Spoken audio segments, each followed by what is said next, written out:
जहां जहां जमीन बची है उन जमीनों से लोगों को खदेड़ने की तैयारी है।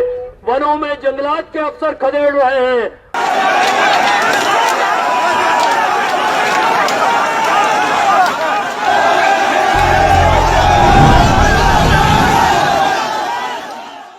उत्तराखंड में जो ग्रीष्मकालीन राजधानी सरकार ने घोषित की है गैरसैंण, वहां भराड़ीसैंण में विधानसभा का सत्र हो रहा था। इस सत्र का घेराव करने के लिए घाट ब्लॉक है, घाट ब्लॉक मुख्यालय भी है, वहां से लोग नंदप्रयाग घाट मोटर मार्ग है 19 किलोमीटर का, उस मार्ग को 1.5 लेन किए जाने की मांग को लेकर के प्रदर्शन करने विधानसभा पर आए थे।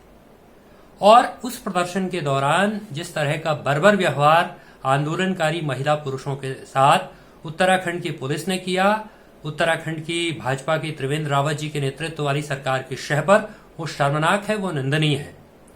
इस सड़क के संदर्भ में ये समझ लेना जरूरी है कि जो ये 1.5 लेन की मांग है, जिसको लेकर के पिछले 3 महीने से घाट में शांतिपूर्ण आंदोलन चलाया जा रहा है और घाट और नंदप्रयाग के बीच 19 किलोमीटर लंबी मानव श्रृंखला भी लोगों ने वहां बनाई। 26 जनवरी को तिरंगा रैली निकाली। इस तरह के तमाम शांतिपूर्ण प्रयास वहां आंदोलनकारियों के द्वारा किए गए, लेकिन 3 महीने में उनकी कोई सुनवाई नहीं हुई। और ये जो 1.5 लेन किए जाने की मांग है, ये 2 मुख्यमंत्रियों की घोषणा है। पूर्व मुख्यमंत्री हरीश रावत जी ने घाट नंदप्रयाग मोटर मार्ग को 1.5 लेन किए जाने की घोषणा की और उसके बाद जब त्रिवेंद्र रावत जी मुख्यमंत्री बने तो उन्होंने फिर इस घोषणा को दोहराया कि ये 1.5 लेन की जाएगी। तो आप देखिए तो 2 मुख्यमंत्रियों की घोषणा और सड़क 1.5 लेन नहीं बन पा रही है, 3 मीटर सड़क और नहीं बन पा रही, 3 मीटर और उसको बनना है, 6 मीटर है, 9 मीटर सड़क बनाने की लोगों की मांग है। तो शांतिपूर्ण 3 महीने से आंदोलन चलाने के बाद जब ये आंदोलनकारी कल विधानसभा का घेराव करने भराड़ीसैंण की तरफ बढ़े तो पहले जंगल चट्टी एक जगह है जहां पर इनको रोका गया, वहां पर पानी की बौछारें छोड़ी गई, लेकिन उसके बावजूद आंदोलनकारी आगे बढ़ गए।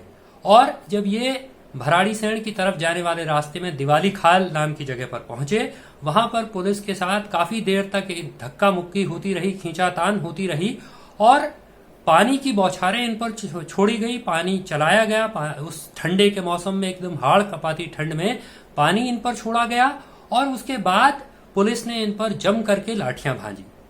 और ऐसा लगता है कि उत्तराखंड की पुलिस ने एक तरह से इन आंदोलनकारियों के खिलाफ अभियान चला दिया है। ट्विटर पर उत्तराखंड पुलिस के डीजीपी समेत उनके तमाम ट्विटर हैंडल्स इस तरह के झूठे दावे कर रहे हैं कि आंदोलनकारियों ने पथराव किया, उसके बाद लाठी चलाने की नौबत आई। अगर कोई भी उन वीडियोस को देखे जहां लाठी चल रही है तो आंदोलनकारी और पुलिस एकदम एक दूसरे से चिपके हुए हैं और उनको धकेलते हुए पुलिस उन पर लाठी चला रही है। मैं स्वयं वहां मौजूद था और वीडियो में आप देख सकते हैं कि पुलिस मुझको धक्का देकर के पीछे ला रही है, उसके बाद मेरे साथ हाथापाई कर रही है, लाठी चला रही है।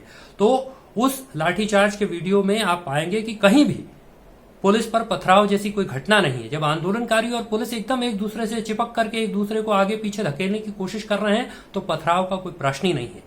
तो उत्तराखंड पुलिस इस झूठ को लगातार प्रसारित करने की कोशिश कर रही है। उत्तराखंड की पुलिस ऐसा लगता है कि भाजपा की आईटी सेल हो गई है, जिसको झूठ और अफवाहों का प्रचार करना है। ये शर्मनाक है, ये निंदनीय है।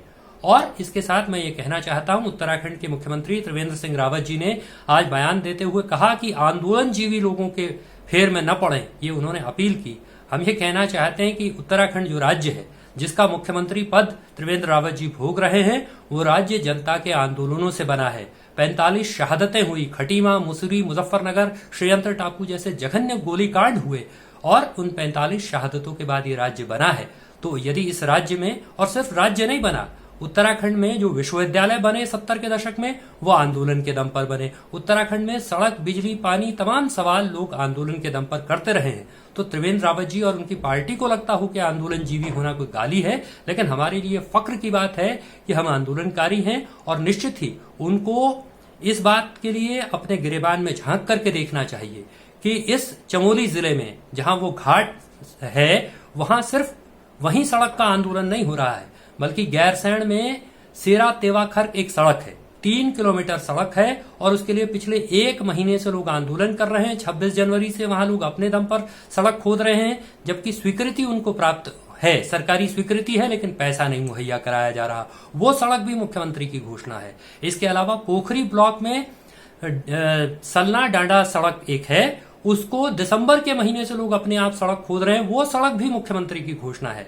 तो मुख्यमंत्री जी को अपने गिरेबान में झांकना चाहिए कि उनकी घोषणाएं पूरी क्यों नहीं हो रही हैं। वो जिस बात का दावा करते हैं कि वो सब ठोक बजा करके करते हैं, तो वो सड़कें पूरी करने के बजाय, लोगों को सड़क, अस्पताल जैसी सुविधाएं मुहैया कराने के बजाय, अगर मुख्यमंत्री जी को लगता है कि आंदोलनजीवी आंदोलनों से बने राज्य में कोई गाली है, तो इससे ज्यादा उनकी समझ पर तरस खाया जा सकता है, उसके अलावा कुछ नहीं किया जा सकता। और मैं फिर यह दोहराना चाहता हूं कि उत्तराखंड पुलिस जो ये प्रचार कर रही है कि पहले पथराव हुआ फिर लाठीचार्ज हुआ, तो हम तो ये चैलेंज करना चाहते हैं। उत्तराखंड पुलिस के डीजीपी को भी मैं ये चुनौती देता हूं, चमोली जिले के पुलिस सुपरिंटेंडेंट को भी मैं ये चुनौती देता हूं कि पुलिस जो मौके पर रिकॉर्डिंग कर रही थी वो दिखाए अनएडिटेड वीडियो और बताए कि पहले पथराव हुआ और फिर उसके बाद लाठीचार्ज हुआ। और अगर ऐसा हुआ होगा तो जो सजा वो तजवीज करेंगे, हम वो सजा भुगतने के लिए तैयार होंगे। लेकिन अगर ऐसा नहीं होगा तो क्या उत्तराखंड पुलिस के वो तमाम ट्विटर हैंडल्स चलाने वाले लोग, उत्तराखंड के पुलिस के डीजीपी,